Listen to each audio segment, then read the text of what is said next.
How's it going, everybody? So in this video, I am going to talk about how to whiten your teeth with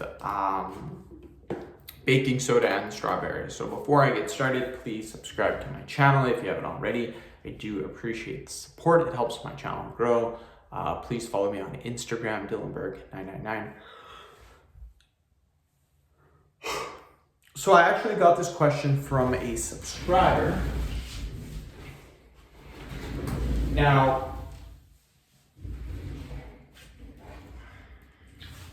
sorry, I do apologize. I actually got this question from a subscriber. I don't actually recommend doing it. Baking soda is a sodium bicarbonate.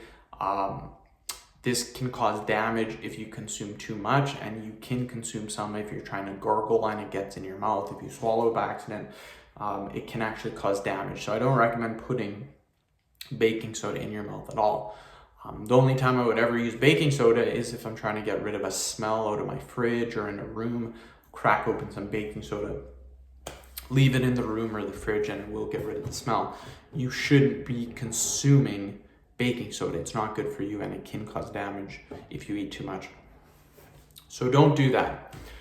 Strawberries are okay to eat if you want to. Just keep in mind, if you eat too much fruit can stain your teeth, and this can actually cause issues. My teeth are pretty white, you guys can see. I have kept them white for a very, very long time simply by brushing twice a day, using mouthwash before I brush, and then flossing as well. It's literally that simple. You want to make sure, one thing that separates me, I think, from the average person is that I drink a ton of white milk. I drink a lot of milk. And what happens when you drink a lot of milk is milk contains calcium.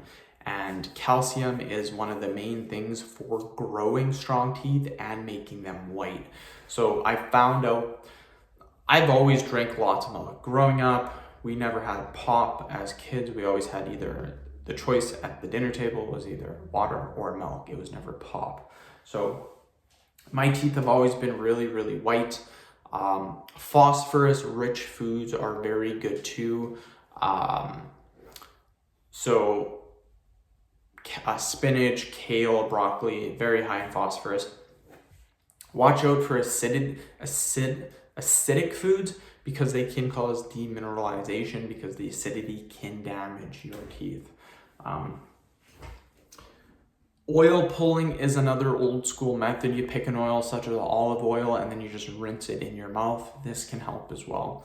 So it's pretty basic. It's not too difficult. And yeah, end of video. Thank you so much for watching. Please subscribe to my channel if you haven't already.